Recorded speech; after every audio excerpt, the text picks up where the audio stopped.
자, 오늘 본문은 창세기 39장 11절에서 12절까지만입니다. 그러할 때 요셉이 그의 일을 하러 그 집에 들어갔더니 그 집 사람들은 하나도 거기 없었더라. 그 여인이 그의 옷을 잡고 이르되 나와 동침하자. 그러나 요셉이 자기의 옷을 그 여인의 손에 버려두고 밖으로 나가매.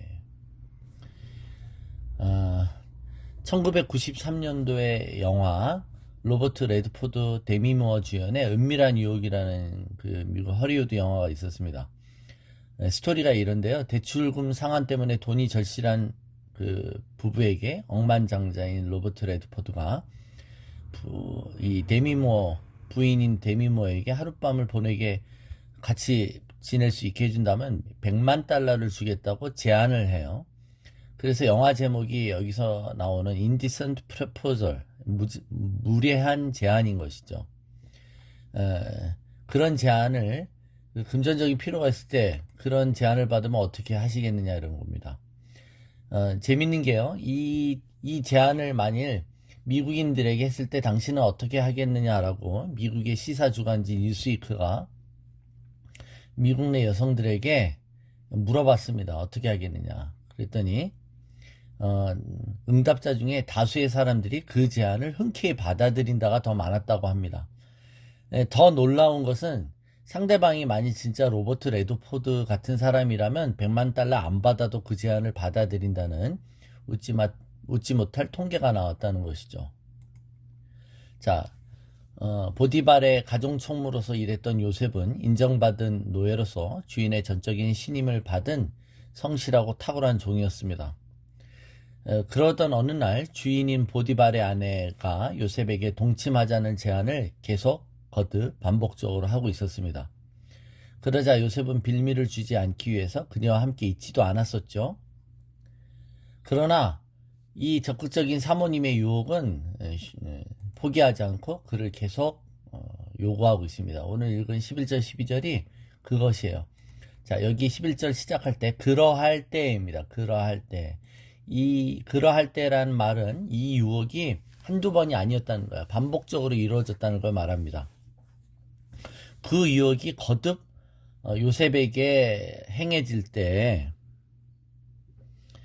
그날따라 집에 아무도 없었다는 겁니다. 집안에 아무도 없다는 것은 실제로 가능하지 않죠, 여러분. 보디발은 되게 고위 관료예요. 그런데 그 집안에 일하는 사람만 해도 수십 명일 텐데 아무도 없다는 게 말이 안 되죠. 아무도 없는 환경을 일부러 만든 것이에요. 일부러 연출한 것입니다. 누가요? 보디발의 아내가 말입니다. 수많은 반복적인 유혹 속에 가장 강력한 유혹의 순간은 바로 이렇듯 아무도 없을 때인 것이죠. 아무도 보지 않는다고 생각할 때 가장 강력한 유혹의 손길이 찾아옵니다. 아무도 보는 이 없을 때 당신은 누구인가 라는 유명한 책이 있죠. 진정한 우리는 아무도 보지 않는다고 생각할 때 행동하는 것이 우리 자신이라는 것입니다. 근데 실상을 보면 사실 아무도 보지 않을 때는 우리 인생에 없습니다. 아무도 보지 않는 곳에는 없고 그곳에는 세 개의 인격체가 그것을 보고 있고 알고 있습니다. 그럴 때 우리는 누구의 눈을 의식하고 있는가인 것이죠.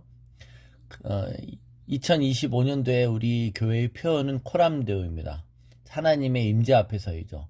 하나님의 눈만을 의식한다면 우리는 사람들의 보는 눈이 없다는 이 상황은 실제로 아무런 차이를 나타내지 못하죠. 하나님이 보고 계시다는 걸 알기 때문에 그렇습니다. 자, 요셉이 자기에는 소닥 보듯이 보는 어떤 한 이성이 자기에게 이런 유혹을 해올 때 그 유혹은 어떻게 보면 귀찮고 성가시며 그 유혹을 거절하는 것은 어렵지 않을 수 있습니다. 근데 한번 생각을 달리 해보라는 겁니다. 요셉에게 있어서 보디발의 아내의 이런 제안은 과연 어떤 시기로 다가왔을까요? 요셉은 보디발의 아내의 유혹이 전혀 유혹이 정말로 되지 않았을까요? 예. 그래서 우리는 보디발의 아내의 유혹을 새로운 관점으로 생각해 볼 필요가 있습니다. 먼저 보디발이라는 사람의 아내는 어떤 여자였을까요? 예, 부잣집 고관의 부인으로서 세격의 눈이 뒤집힌 음탕한 여자였을까요? 그런데 사실 생각해보면 이 여인은 꼭 그러지 않을 수 있는 가능성도 충분히 있다는 겁니다. 어떻게 보면 외로운 히브리 노예와 배려 깊은 사모님과의 로맨스가 될 수도 있지 않느냐 이겁니다. 내가 하면 로맨스요, 남이 하면 불륜이란 말이 있는 것처럼 두 사람의 관계가 누구나 손가락질 만한 관계가 아니라면 어떨까요? 우리가 흔히 막장 드라마라고 하는 불륜을 소재로 하는 수많은 드라마나 영화는 두 사람의 관계를 관객에게 설득시키기 위해서 그 사람들이 그렇게 되기까지 중간 과정을 묘사하죠. 어떻게 만나게 되었는지, 그리고 둘 사이에 어떤 공감대가 형성되는지, 시간을 들여 그 관계를 계속적으로 보여주죠. 그래서 둘 사이에 어떤 교감대가 세우고 어떤 정이 들어가는지를 묘사합니다. 여자가 잘생긴 남자 노예를 보고 어머 잘생겼네 멋있네 라고 생각하는 것 자체가 죄는 아닐 수 있습니다. 또 그 남자 노예가 또 자기 일을 아주 탁월하게 잘 해냅니다. 자기 일을 잘하는 사람에게, 그런 이성에게 매력을 느끼는 것은 인지상정일 것입니다. 그래서 이 성경을 해석하는 혹자 중에 보디발이 왕의 친위대장으로서 환관이나 내시였을 것이다. 그러므로 고자일 수 있었다고 추측하기도 합니다. 고자가 아내를 뒀다는 것이죠. 그래서 남편으로부터 충족받지 못한 욕구를 그 부인은 해소하려고 했다라는 추측인 것입니다. 홀홀 단신, 먼 타양의 노예로 끌려와 가족과 친척도 없는 히브리 노예를 어떻게 보면 사모님이 더욱 측은지심으로 배려주었고 또 물심양면으로 도와주며, 또 그러다가 요셉의 탁월함을 발견하고 남편에게 이 가정총무인 요셉의 일잘함과 이런 거를 부각시키고 드러나게 칭찬해 준 사람이 보디발의 아내일 수는 없었을까요? 예, 그럴 수도 있죠. 어쩌면 보디발의 신임을 얻게 해준 데 가장 결정적인 역할을 해준 사람이 보디발의 아내일 수도 있잖아요. 보디발은 요셉의 남다른 정직성과 하나님 함께 계셔서 무슨 일이든 형통함을 분간할 수 있었던 사람입니다. 성경이 그렇게 얘기해요. 그죠? 그러니까 즉 한마디로 사람 볼 줄 아는 사람입니다. 사람 볼 줄 아는 사람이 자신의 아내로 고른 여자입니다. 그러면 보디발의 아내가 몰상식하거나 음탕한 사람이다 라고만 폄하할 수는 없는 것이죠. 게다가 여러분, 나이도 어쩌면 소년 요셉과 비슷한 젊은 나이였을 수도 있습니다. 그러니까 여러분 보세요. 보디발이 괜찮은 사람을 알아보는 괜찮은 사람이에요. 그러면 괜찮은 사람이 고른 배우자는 괜찮은 사람일 확률이 더 많지 않느냐 이겁니다.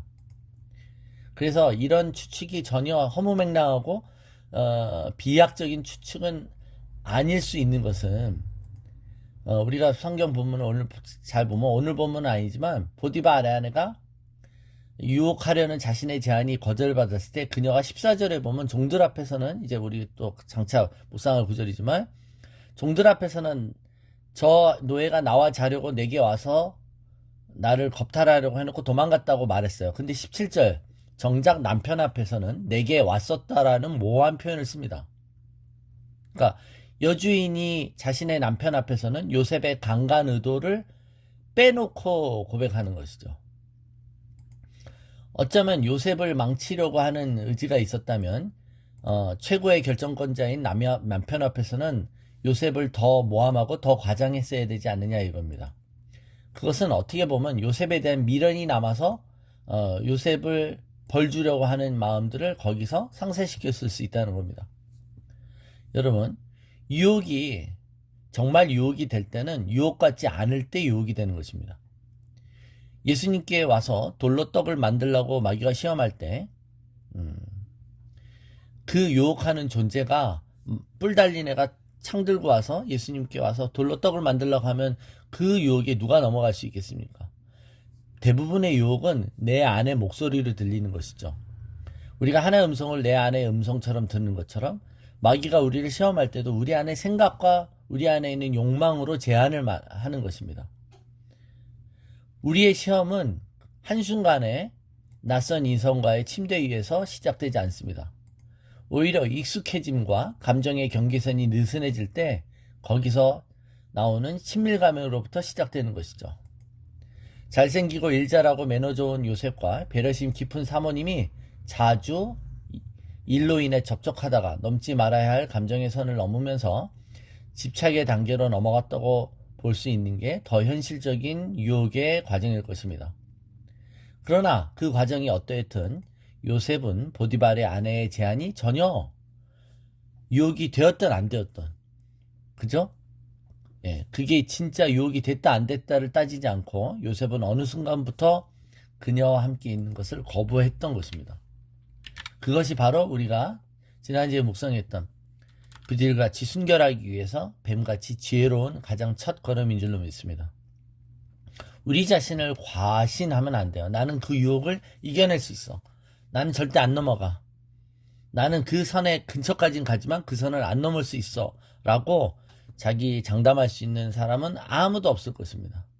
그래서 그 선 앞에서 알짱알짱 거리지 않는 것입니다. 자기는 남들과 다르다고, 남들은 다 넘어져도 나는 안 넘어질 거라고 호언장담할 수 있는 사람은 아무도 없을 것입니다.